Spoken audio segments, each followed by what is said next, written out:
Այսօր պետք է ուսումնասիրենք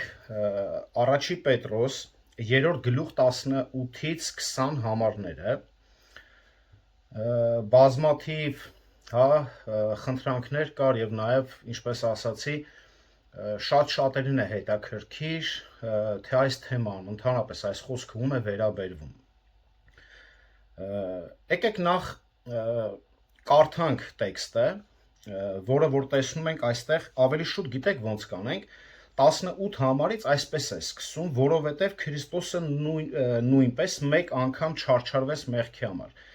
որով հետևը այստեղ մենք տեսնում ենք շաղկապ, արդեն մենք տեսնում ենք շաղկապ, քանի որ մեր տեքստը սկսվում է շաղկապից, մենք ուրեմն պետք է ուշադրություն դարձնենք տվյալ շաղկապը ինչից է սկսում, ինչի համար է գալիս տվյալ տեքստին։ Ճիշտ է, ժամանակ չունենք մենք ուսումնասիրելու շաղկապը, բայց կարդանք, որից հետո անցնենք մեր գլխավոր թեմային։ Շաղկապը եկեք կարդանք 13-րդ համարից։ Ով որ կարող է ձեզ չարիք հասցնել, եթե դուք բարու հետևորդներ լինեք, իսկ եթե անգամ արդարության համար չարչարվեք, երանելի եք եւ նրանց սարսափից մի վախեցեք ու մի շփոթվեք, այլ մեր Տեր Աստծուն ձեր սրտերում սուրբ պահեցեք եւ միշտ պատրաստ եղեք հեզությամբ եւ երկյուղացությամբ պատասխան տալու բոլոր նրանց, ովքեր ձեզ կհարցնեն ձեր ունեցած հույսի մասին։ Եվ բարի խշմտանք ունեցեք, որ նրանք, ովքեր ձեզ բամբասում են իբրև չարագործների, ամոթահար լինեն, որ անճշտորեն պախարակում են ձեր բարի վարքը Քրիստոսով։ Քանի որ ավելի լավ է, որ դուք բարիք գործելու համար չարչարվեք, եթե դա է Աստծո կամքը, քան չարագործության համար։ Հիմա մեր գլխավոր թեման, որովհետև Քրիստոսը նույնպես մեկ անգամ չարչարվեց մեղքի համար, արդարը անարդարների համար, որպեսզի մեզ բերի Աստծուն, որ թեև մարմնով մահվան մատնվեց, բայց կենդանացավ հոգու միջոցով, որով նույնպես գնաց եւ քարոզեց բանտում եղող հոգիներին, որոնք մի ժամանակ անհնազանդ էին, ում Աստված իր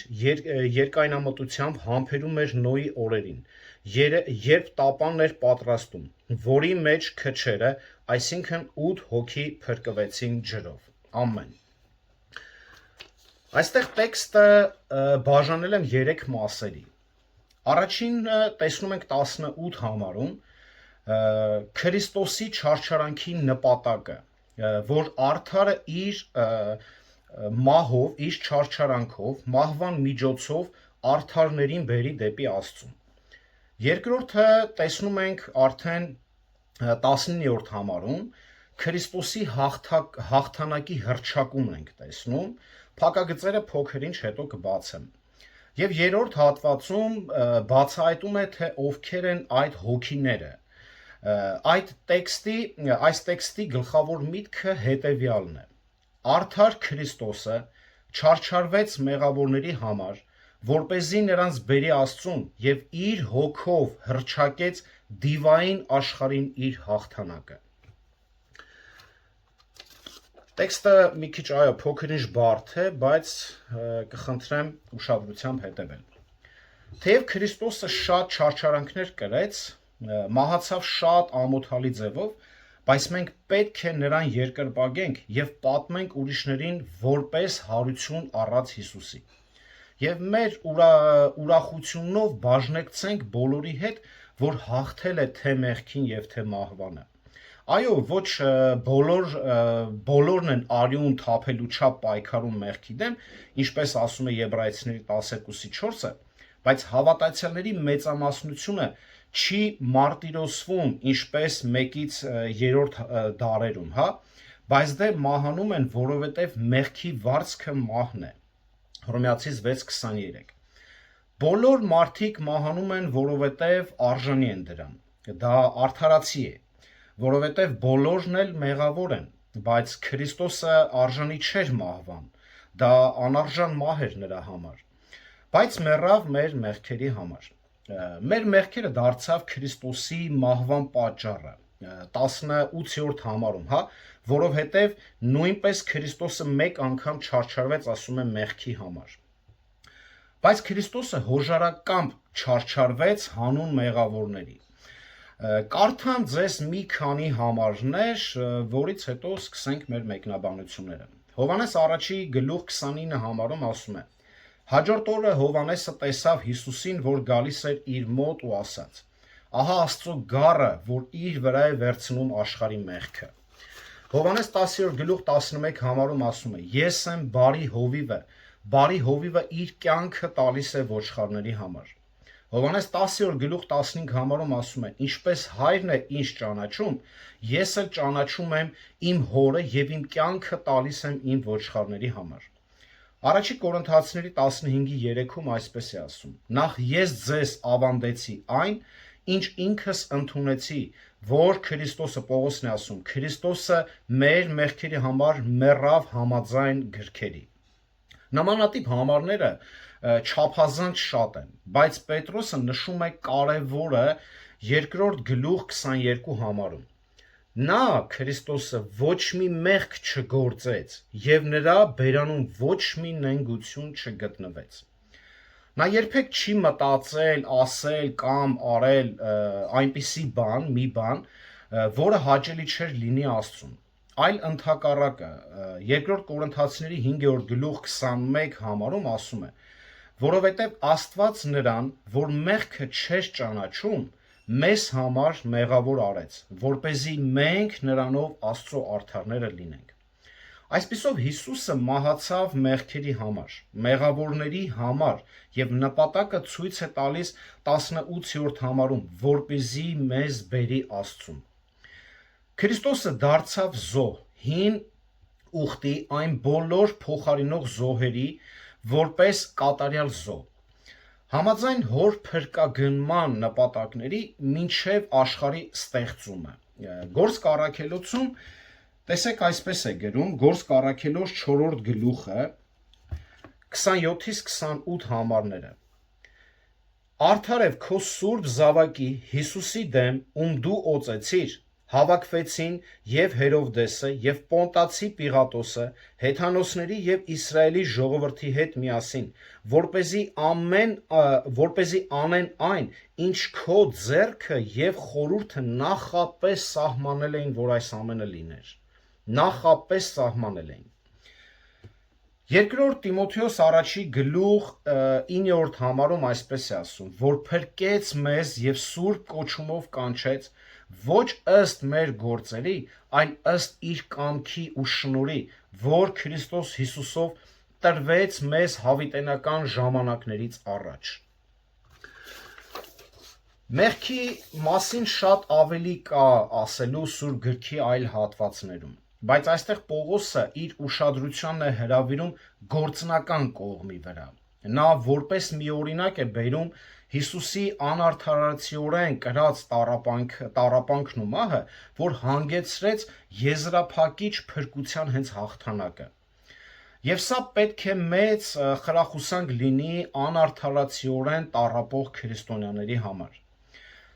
Քրիստոսի մահվան հաղթանակը հայտարարվում է հավատացյալներին Աստծուն բերել արտահայտությունով։ Տաճարի վարագույրը վերից վար պատռվել է Մատթեոս 27-րդ գլուխ 51 համարում խորհրդանշական կերպով ցույց տվեց, որ Հիսուսը բացեց ճանապարհը դեպի Աստված։ Եվ ինչպես կասեր Եբրայեցիների նամակի հեղինակը, Եբրայեցիների 4 գլուխ 16 համարը, ուրեմն նրա շնորհած աթոռին համարձակությամբ մոտենանք։ Քրիստոսով անմիջապես բոլոր ճշմարիտ քրիստոնյաների մուտքը դարձավ հասանելի Աստծո մոտ։ Պրոսագե բայը հուներեն, որը թարգմանվում է որպես բերել, ցույց է տալիս կոնկրետ Հիսուսի գործողությունների նպատակը։ Քրիստոսի կատարած գործը դարձավ մեր հաղթության պատգամը, որքան գեղեցիկ է նշում, որքան համոզմունք եւ հույս ու վստահություն կա սրա մեջ։ Եվ 18-րդ հատվածը համարը կրկին կուզեմ մի հատ էլ կարդանք, որովհետև Քրիստոսը նույնպես մեկ անգամ չարչարվեց մեղքի համար, արդարը անարդարների համար, որպեսզի մեզ բերի Աստծուն, որ թեև մարմնով մահվան մատնվեց, բայց կենդանացավ հոգու միջոցով։ Քրիստոսի հարության թշնամիները չեն ընդունում Քրիստոսի հարության փաստը, պնդելով, որ նա պարզապես չի մահացել։ Գիտեք այս տարբեր կարծիքները։ Ըստ այս թերահավատ բացատրության, նա ուղղակի այդ ցավերից ընկավ կոմայի մեջ, եւ երբ բերեցին իրան գերեզման, սառնությունից, իբրև դամբարանի սառնությունից նա ուշքի եկավ ու դամբարանից փախավ։ Պատկերացրեք ինչպիսի հիմար մեկնաբանություն։ Ուրեմն ըստ Ղուրանի նկարագրության, միգուցե Ղուրանի չի, բայց ըստ իրենց գրքերի, երևի որոշ մեկնաբանությունների, ուրեմն այսպես է ասում, ես մի անգամ մի մուսուլմանի, երբ որ քարոզում էի Քրիստոսին, նա այսպիսի նկարագրություն տվեց, որ եղբայրս ինչերի ես հավատում, Քրիստոսը չի մահացել, ոչ էլ հարություն է առել։ Երբ որ Քրիստոսին պահում էին բանտում, առաստաղի վրա մի հատ անցք կար, իբրև, երբ որ նրան տանջում էին մինչև խաչելությունը, ասում է այո, ուզում էին խաչեին, բայց ասում է հրեշտակ եկավ, Հիսուսին այդ անցքից տարավ դեպի երկինք։ Նման հիմար մեկնաբանություններ։ Սրանք Քրիստոսի խաչի թշնամիներն են մահվան եւ հարության։ Բայց Հիսուսի մահը չի կարող կասկածի տակ դրվել։ Կարդանք Հովհաննես 19-րդ գլուխ 31-ից 34 համարները։ Հովհաննես 19-րդ գլուխ 31-34 համարները։ Բայց հրյաները, որովհետև պատրաստության օր էր, որպեսզի մարմինները խաչի վրա չմնա շաբաթ օրը, որովհետև այն շաբաթը մեծ օր էր։ Պիղատոսին աղաչեցին, որ նրանց սրունքները կոտրեն եւ վերցնեն նրանց, այսինքն ոտքերի, գիտեք, այս կոճերը կոտրեն, դա կարծես արագացնում էր արյան հոսքի process-ը։ Ապա զինվորները եկան եւ առաջին սրունքները կոտրեցին Հիսուսի խաչվածի, նույնպես եւ մյուսինը, որ նրա հետ խաչված էր։ Բայց երբ Հիսուսի մոտ եկան, տեսան, որ նա արդեն մեռած է, նրա սրունքները չկոտրեցին, այլ զինվորներից մեկը նիզակով նրա կողը խոցեց եւ անմիջապես արյուն եւ ջուր դուրս եկավ։ Եվ նա, որ այս տեսավ, վկայեց նրա վկայությունը ճշմարիտ է եւ ինքը գիտի, որ ճշմարիտ է ասում, որպեսզի դուք հավատաք, որտեղ այս բաները եղան, որ գրվածը կատարվի, թե նրա ոսկորները չպիտի կոտրվեն եւ շարունակում է։ Այսինքն զինվորները փաստը, որ 100% նա մահացած է, անգամ գիտեք, որ կողը խոցեցին, անգամ նա ոչ շարժվեց, ոչ էլ։ Ուրեմն հոգով կենդանացավ այս արտահայտությունը վերաբերվում է Հիսուսի հավերժական ներքին էությանը։ Պետրոսը նկատի չուներ Սուրբ Հոգուն, թեպետ անցած քարոզում մենք տեսանք, որ Սուրբ Երրորդության 3 անձերն էլ Քրիստոսի հարության մեջ մասնակից են եղել։ Հիշում եք, ես ասացի, Հովհաննես 10-րդ գլուխ 18 համարը Հիսուս ինքն էր խոսում, որ ես իմ կյանքը կարամ դնեմ եւ վերցնեմ։ Առաջի Պետրոս առաջի գլուխ 3-րդ համարում է խոսում, Հռոմեացիս 6-4-ում, Գաղատացիս 1-1-ում այս 3 համարներում ցույց է տալիս, որ հայրը նրան հարություն տվեց, եւ նաեւ Հռոմեացիս 8-11-ում, որ Սուրբ Հոգին նաեւ նրան հարություն տվեց։ Այսինքն տեսնում ենք մեկ Աստծու 3 անձերն էլ, որ իրենց գործն ունեցել են Քրիստոսի հարության մեջ։ Բայց որ Տերը հոգեպես կենթանի էր, սրա մասին է խոսում, որ երբ որ ասում է, եկեք ուշադիր կխնդրեմ տեքստը նայենք, հա, երբ որ խոսում է իր հոգու միջոցով, հա, կենթանացավ, որով նույնպես գնաց եւ բանտում եղող հոգիներին քարոզեց, որով արդեն ցույց է տալիս, որ այդ նույն հոգով, Քրիստոսի հոգով նա հավերժական հոգի է, միշտ կենթանի էր նույնիսկ երբ նրա երկրային մարմինը մահացավ, բայց 3 օր անց նրա մարմինը հարություն առավ փոխակերպված, հավերժական տեսքով արդեն։ Կխնդրեմ ուշադիր, հարությունը միայն հոգևոր իրականություն չէր, այլ ֆիզիկական էր։ Այսպիսով այստեղ Պողոսը ցանկանում է ցույց տալ, որ չնայած Հիսուսի մարմինը մեռած էր, բայց նա կենդանի էր, կենդանի մնաց հոգով։ Նրա մարմինը մահացավ, բայց հոգին ավանդեց, հիշում եք, հոր ձեռքերի մեջ, Ղուկաս 23-րդ գլուխ 46 համարում։ Բայց ինչ կատարվեց այդ 3 օրերի ընթացքում, երբ Քրիստոսը մահացած էր։ Ինչ կատարվեց այդ 3 օրերի ընթացքում։ 19-րդ համարում այս որով արտահայտությունը ասացի, որ վերաբերվում է նրա կենդանի հոգուն։ Այսինքն, երբ նրա մարմինը մահացած պառկած էր գերեզմանում, բայց նրա հոգին քարոզում էր։ Երբ տեքստում Պետրոսն ասում է, որ Քրիստոսը բանտում իջավ հոգիների մոտ եւ քարոզեց, դա իրական մի վայր է գերի արարածների։ Բայց այստեղ քարոզեց բառը, այստեղ շատ ուշադիր կխնդրեմ լինեք։ Այստեղ քարոզեց բառը կերուսո բայն է, որը թարգմանվում է որպես հռչակել, հայտարարել։ Սա նշանակում է, որ Քրիստոսը հռչակեց իր հաղթանակը։ Սա Եվանգելիստո բառը չէ, որը նշանակում է ավետարանի բարի լուրը քարոզելը, այլ հռչակել իր հաղթանակը, կերուսո։ Տեսնում եք, միտքը փոխվում է արդեն։ Ամբողջությամբ կարծես ուրիշ պատկեր է ստանում արդեն տեքստը։ Ահա թե ինչ է նշանակում հուներենից անպայման, բնագրից անպայման օգտվել, հուներեն, եբրայերեն։ Հիմա փոքր-ինչ կբացատրեմ։ Երբ Սատանան հաղթանակ տարավ Ադամի եւ Եվայի կյանքում, նաեւ նրանց սերունդների, այսինքն մեղքի հակվածության մեջ գցելով ողջ սերունդին, Ծննդոց 3 գլուխ 1-ից 7 համարում է գրված, Աստված չարին խոստացավ, որ Մեսիան ի վերջո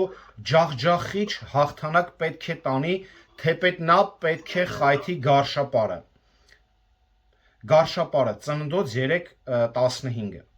Ուստի Սատանան ուզում էր Մեսիայի տոհմը ոչնչացնել։ Այս հատվածը հիմա որ անցում պետք է կատարենք շատ ուշադիր։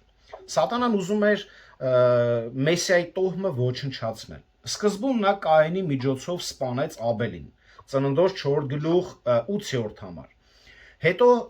Համանի ձեռքով ուզում էր ամբողջ Իսրայել ազգը ոչնչացնել։ Համարը Ասուրեոս թագավորին խնդրեց, որ բնաջնջի Իսրայել ազգը։ Եսթեր 3 եւ 4 գլուխներում կարող եք կարդալ։ Հետո Գողգոթայի միջոցով Հուդայի տան ամբողջ թագավորական սերունդը ոչնչացրեց, բայց Հոսաբեն գողացավ Օքազիայի որդի Հովասին եւ պահեց, որից հենց պետք է լիներ Մեսիայի սերունդը։ Երկրորդ Մնացորդաց 20-րդ գլուխ 10-ից 12 համարները։ Երբ այս բոլոր փորձերը ձախողվեցին, Սատանան փորձեց սպանել մանուկ Մեսիային։ Մատթեոս 2-րդ գլուխ 16-ից 18 համար։ Սրանում եւս ձախողվելով նա փորձեց գայթակղել Քրիստոսին, որպեսզի հրաշարվի այն առաքինությունից, որի համար որ եկել էր։ Ավելի ուշ Սատանան հրահրեց հրյա առաջնորդներին եւ ժողովրդին, որպեսզի խաչեն Տիրոջը։ Մարկոս 15-րդ գլուխ 6-ից 15 համար։ Հետո հրյա առաջնորդների միջամտությամբ զինվորներին դրդեց Հիսուսի գերեզմանի մոտ կանգնել ու հսկել, որպեսզի Հիսուս այնտեղից դուրս չգա կամ այնտեղից չփախնի, չգիտեմ, չհանեն նրան։ Եվ Հիսուսի մահից եւ թաղումից հետո դևերը հավանաբար անմիջապես տոնում էին իրենց հաղթանակը, բայց դա մի ակնթարթ էր, որովհետեւ Տերը ինքը կենդանի գնաց այնտեղ հիասթափեցնելով նրանց ուրախությունը եւ հռչակեց իր հաղթանակը կերուսո հռչակել, տեսնում եք, այսինքն երբ որ ասում եք գնաց բանտում եղող հոգիներին քարոզեց, սա Եվանգելիստոն չի գրված, մեր մոտ սխալ թարգմանություն է, այլ հռչակեց, հայտարարեց իր հաղթանակը, որ դուք այսպես դարերով պայքարում եք այ դրա դեմ, պայքարում եք Մեսիայի դեմ, բայց այսօր Մեսիան կենդանի է, ձեր ուրախությունը ձախողվեց։ Հրեշտակները որտեղ որ գտնվում էին, ֆուլակեի բառն է գրված բնագրում, որը բառացի նշանակում է բանտ, վայր, որտեղ բանտարկվածներ են։ Սրանք ընկած հրեշտակներն են, բայց ինչ ընկած հրեշտակներ, որոնք վերածվել են դևերի, որոնք ընդմիշտ կապված են շղթաներով իրենց մեծ չարության պատճառով։ Այո, ոչ բոլոր ընկած հրեշտակներն են բանտում, նրանք իրենց հոր հետ կեսն էլ սատանայի հետ իշխում են ժամանակավոր այս աշխարհում եւ մեր ներկայիս պայքարը պետք է լինի այդ դիվային ուժերի դեմ, որոնք ազդում են այս կոռումպացված աշխարհի համակարգի վրա։ Պողոս առաքյալը Եփեսացիներին գրում է Եփեսացիների 6:12, որովհետև մեր պատերազմը արյան եւ մարմնի դեմ չէ, այլ իշխանությունների եւ պետությունների դեմ, այս խավար աշխարհի տիրակալների դեմ, երկնքում գտնվող չար ոգիների դեմ, այս ամբողջը ներկայացնում է սատանուն եւ նրա դիվային աշխարհը։ Այստեղ մենք չենք կարող տեսնել ինչ-որ պետություններ, իշխանություններ, սրանք չի խոսում մարդկային սովորական ցեղի մարմնի մասին, որտեղ արդեն ինքը ասում է մարմնի դեմ չի մեր կռիվը։ Սա հստակ ցույց է տալիս, որ դիվային աշխարհը ազատորեն եւ ակտիվորեն իրականացնում է իր չար գործը այս աշխարհում։ Բայց Հիսուսը գնաց հայտարարելու իր հաղթանակը ոչ թե դեռ այս ազատ դիվային աշխարհին, որը որ հիմա գործում է, այլ նրանց, որ կապված են բանտում։ Հայտնություն գիրքը, ուրեմն այս բանտը անվանում է անդունդի գուբը։ Հայտնություն 9-րդ գլուխ 1-2 համարում, որտեղ անդունդի գուբ է անվանում, տեքստի վերլուծությունը օգնում է մեզ հասկանալ, թե ինչ է այդ գուբը եւ ովքեր են նրա մեջ գտնվող այդ գերիները։ Հուներեն, ուրեմն աբուսոս, այս բառը, անդունդ բառը, հայտնության գրքում հանդիպում է 7 անգամ եւ միշտ վերաբերվում է այդպես բնակության ինչ-որ վայր, անդունդի մասին է խոսում, բանտարկված տեղ, 9-րդ գլխում, 11-րդ գլխում եւ 17-ում։ Սատանան ինքը այնտեղ գերի կլինի հազարամյա թագավորության ժամանակ շղթայված այլ հենց դևերի հետ, խոսում է հայտնություն 20-րդ գլուխ 1-3 համարներում։ Պետրոսը ուրեմն իր երկրորդ ժոր լսվում է, հա, լավ։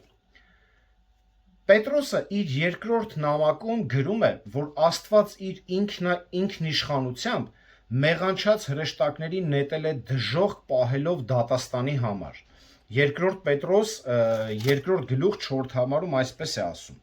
Քանի որ եթե Աստված մեղանչած հրեշտակներին անգամ չխնայեց, այլ դժոխք նետեց, որտեղ խավարի կապանքներով պահվում են դատաստանի համար։ Սա էլ անգամ մեզ օգնում հասկանալ, որ հիմա անդունդում ներկա պահին դևեր կան պահված։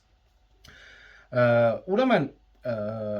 հունական դիցաբանությունից ծանոթ Պետրոսը օգտագործում է հենց իր ընթերցողների համար հենց այս տերմինը։ Ուրեմն Տարտարոսը հունական գրականության մեջ նրանք անձամբ են անվանել այդ ժամանակվա ընթերցողները, անվանել այն վայրը, որտեղ մահից հետո գնացել են իբրև ամենավատ մեղավորները, նրանք ովքեր վիրավորում էին իրենց աստվածներին եւ որտեղ էլ նրանք պատժվեցին։ Այն վայրը, որտեղ Աստված բանտարկեց դևերին, իրականում տարբերվում է հորինված այս իրենց դիցաբանության այս վայրից, որը հունական դիցաբանությունից է, բայց այնուամենայնիվ Տարտարուս տերմինը օգտագործում է կարծես թե տալիս է այն միտքը, որ իրենց մեղքի նողկալիության պատճառով Աստված եզրակացրեց որոշ ընկած հրեշտակներին պահել այս ծայրահեղ տանջանքի եւ մեկուսացման վայրում։ Այո, կարծես թե իրենց համար փոքր ինչ հեշտ էր հասկանալ, բայց մեր համար էլ շուտով հասկանալի կլինի։ Նրանք կմնան այնտեղ սպասելով վերջնական պատժին, հավերժական դատավճռին կրակել լճին, հա, որը հայտնությունն է ասում։ Անդունդում բանտարկված դևերը անկասկած ուրեմն ամբարիշներն ու պիղծերն են եւ բոլոր ընկած հրեշտակներից ամենակոռուպացվածը։ Հուդան այսպես է գրում այս ընկած հրեշտակների մասին։ Կարդամ ձեզի։ Հուդա, գիտենք, մի գլուխ է 6-7 համարներում։ Եվ այն հրեշտակներին, որ չպահեցին իրենց նախկին դիրքը, այլ հեռացան իրենց բնակությունից, մշտնջենական շղթաներով խավարի մեջ պահեց մինչև մեծ օրվա դատաստանը, ինչպես որ մեզ համար օրինակ են Սոդոմը և Գոմորը ու նրանց շրջակա քաղաքները, որոնք սրանց նման պոռնկացան, գնալով օտար մարմնի ետևից, հավիտենական կրակի դատապարտության են ենթարկվելով։ Պետրոսը բացատրում է, թե երբ այս հրեշտակները մեղք գործեցին։ Բանտում գտնվող ոգիները նրանք են, ովքեր անհնազանդ են եղել Նոյի օրերում։ Եթե մենք ուշադիր նայում ենք Պետրոսի 20-րդ համարում մեր ընթերցածը, ցույց է տալիս, որ այս բանտում եղող հոգիները Նոյի օրերում են այս մեղքը գործել, այդ Նոյի օրերից էլ պահված են։ Սրանք դևեր են, ովքեր ապրել են կանանց հետ։ Հիշում եք, երբ Գերգեսացի դիվահարից տերը դևեր հանեց ու հարցրեց նրան, ինչ է քո անունը, ասեց լեգիոն է իմ անունը,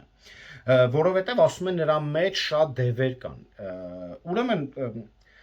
հետո տեսնում ենք նրա խոսակցությունը, երբ որ Քրիստոս նրան հարց է տալիս, նա ինչ է ասում, եւ նրան խնդրում էին դևերը, որ իրենց չհրամայի գնալ անդունդի գուբը։ Սա ենթադրում է, որ այլ դևեր էլ են բանտարկվել այնտեղ Ծննդոց գրքից 6-րդ գլխի իրադարձություններից հետո, որին փոքր-ինչ պետք է անդրադառնանք։ Եվ Պետրոսը ուրեմն ապստամբած դևեր է անվանում նրանց, որոնց էլ Քրիստոսը հռչակեց հենց իր հաղթանակը։ Իրենց անհնազանդությունը Աստծո հավիտենական պատժի պատճառն է եւ եզրակացությունը, որը հատկապես կապված է Նոյի օրերում տեղի ունեցած մի բանի հետ։ Որն է այս անհնազանդության բնույթը, որը հանգեցրեց նման լուրջ անդառնալի հետևանքների։ Պետրոսի ընթերցողները ամենայն հավանականությամբ ծանոթ էին այս դևերի ուրեմն կատարած կոնկրետ մեղքի հետ, քանի որ առաքյալը կարճ է ցույց տալիս Նոյի օրերը, որոնք էլ հասկանում էին, որ խոսքը գնում է հենց Ծննդոց 6-րդ գլուխ 1-ից 4 համարների մասին, որը խոսում է դևերի այս անհնազանդության մասին։ Սատանան եւ նրա դևերը ապստամբեցին Աստծո դեմ եւ Սատանան հաջողության հասավ։ Եդեմի պարտեզում եւ նրա դիվային ուժերը քրտնաջան աշխատում էին նպաստելու չարի զարգացման այս աշխարհում։ Ծննդոց 6-րդ գլխի պատմությունը նկարագրում է թերևս ամենասարսափելին, որը Աստծո կողմից հաստատված էր ամուսնության այս ինստիտուտի դեմ։ Ամուսնության եւ ծննդաբերության վրա դիվային արձակումները աղետալի հետևանքներ բերեցին մարդկանց սերունդների վրա, այն որ Աստծո կողմից խոստացվեց, ստեղծվեց, որ պետք է սիրեին իրար համար հայր եւ մայր պետք է թողնեին, աճեն եւ շատանային, այս հրեշտակները պղծեցին այն։ Աստծո որդիներ արտահայտությունը եբրայերեն ուրեմն բենե հայելոհիմ արտահայտությունն է, որը հին ուխտի շատ վայրերում միշտ վերաբերվում է հենց հրեշտակներին։ Հոբի 1:6-ում է խոսում, ընդ Սաղմոսների մեջ է խոսում։ Եվ այս երկնային հրեշտակները նույնպես երկրային կանանց հետ վարելով անբարոյական այլասերված կյանք մեղանչեցին հենց Աստծո դեմ։ Իմիջիայլոց սա առաջին հիշատակումն է Սուրբ գրքում դիվահարության մասին, որ դևերը մտան մարդկանց մեջ։ Այս անսուրբ ոգիները գրավում էին կանանց, որոնց նրանք ինչ-որ այլասերված եւ անառակ իմաստով գեղեցիկ էին անվանում։ Եբրայերեն լակահ բառը նկարագրում է ամուսնական միությունը։ Ծննդոց 4-րդ գլուխ 29 համարում եւ տարբեր տեղեր։ Ոչ թե բռնաբարություն կամ պոռնկություն։ Այսինքն նրանք ամուսնացել են նրանց հետ, այսինքն այս հրեշտակները ամուսնացել են մարդկային սերունդի հետ եւ այդպես էլ ծնվել են հենց հսկաները։ Բնականաբար հարց է առաջանում, ինչպես կարող են հոգևոր էակները ամուսնանալ կանանց հետ։ Դա հնարավոր է դառնում, եթե նրանք բնակվեն մարդկանց մեջ։ Պետք է կարդանք 1-2 համարներ, որպեսզի հասկանանք, որ իրոք կարող են դևերը ուղղակի մտնել մարդկանց մեջ։ Ծննդոց 19-րդ գլուխ, առաջի եւ 5-րդ համարները, 19-րդ գլուխ։ Եվ երկու հրեշտակները երեկոյան եկան Սոդոմ, եւ Ղովտը նստած էր Սոդոմի դարպասի մոտ։ Ղովտը տեսնելով նրանց վեր կացավ, գնաց նրանց ընդառաջ եւ երեսնի վայր խոնարհվեց մինչեւ գետին։ Տեսեք, այստեղ ասում է երկու հրեշտակ տեսավ։ Այդ հրեշտակները եթե հոգի են, իրանց անհնար է տեսնելը։ 5-րդ համարը տեսեք ինչ է ասում։ Եվ Ղովտին կանչեցին ու նրան ասացին. ուր են այն մարդիկ, էսե արդեն ժողովուրդը ընկած իրանց է ման գալի այդ հրեշտակներին, որպեսզի սպանի։ Ու հիմա այստեղ նկարագրումը արդեն ուր են այդ մարդիկ, այսինքն նրանք կարծես մարդկային տեսքով են։ Ուր են այդ մարդիկ, որ այս գիշեր քեզ մոտ եկան, նրանց դուրս մեզ մոտ բեր եւ մեր հարցերը լուծենք, ինչեւ է։ Հիմա տեսնում ենք, որ ստե կարան դևերը ուղակի մտնեն մարդու մեջ, Երևան, որ իբրև մարդիկ են։ Հրեշտակների մասին է խոսքը, բայց հրեշտակները մենք ասենք, որ վերածվեցին նաև դևերի, որոնք նույնպես հոգ են։ Եվ նաև Եբրայեցիների 13-րդ գլուխ 2-րդ համարում այսպես է ասում. Մի մոռացեք հյուրասեր լինել, որովհետև դրա շնորհիվ ոմանք իրենց իմանալու հրեշտակների հյուրընկալեցին։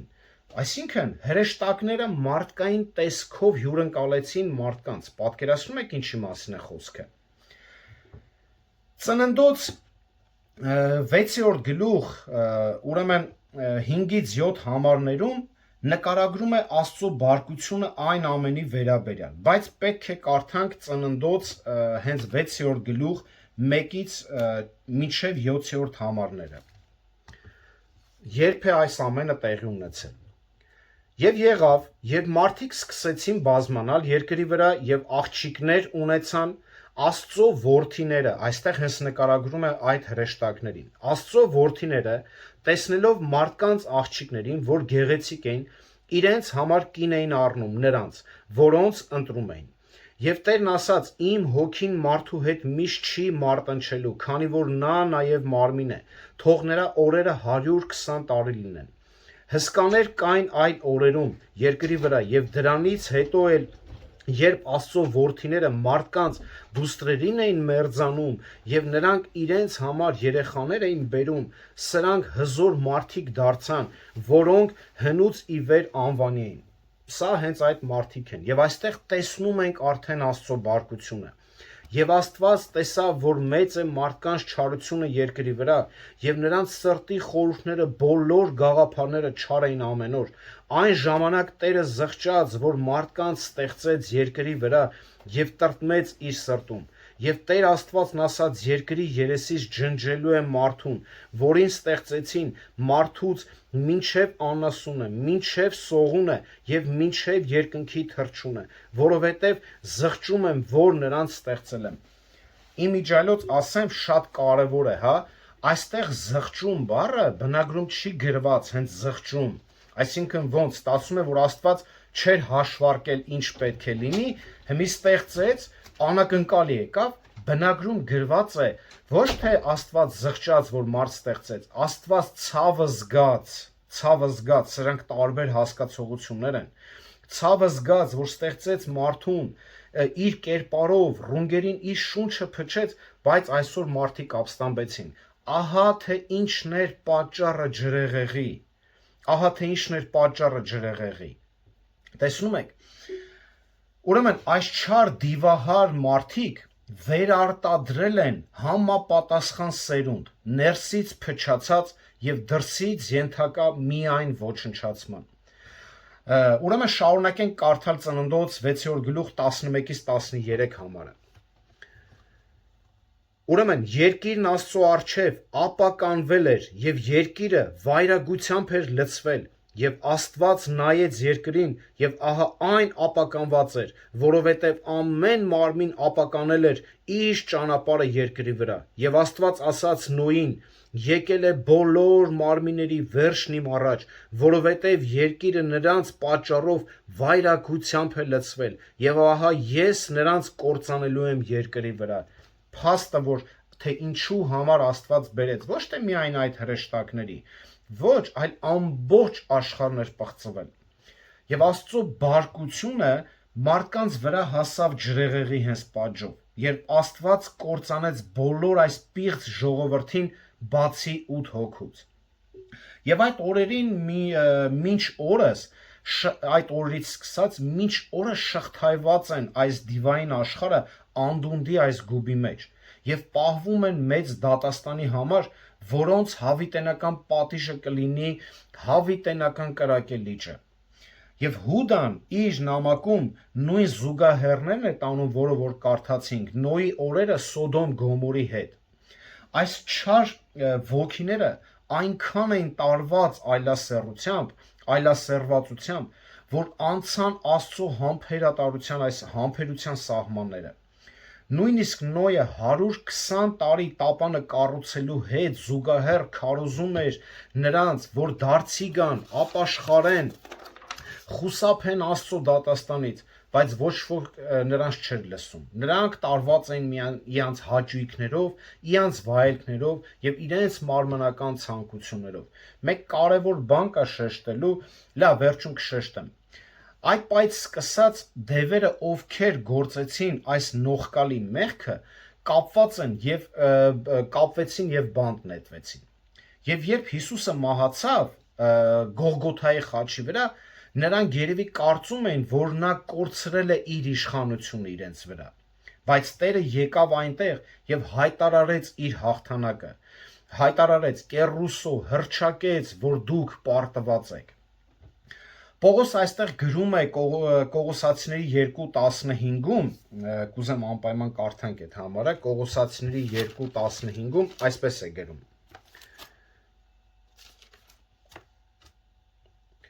Մերկացնելով Քրիստոսը, մերկացնելով իշխանություններին եւ պետություններին, հրապարակավ խայտարակեց ու դրանով հաղթանակ տարավ նրանց վրա։ Այս պետություններ, իշխանությունները արդեն ասացին, որ սա դիվային չար աշխարհն է, իրանց ներկայացուցիչներն են։ Այս հաղթանակը միշտ Տիրոջինն է եւ նրանով նրան նվիրվածներին է։ Պետրոսի դիրքորոշումը կոնկրետ է եւ տպավորիչ։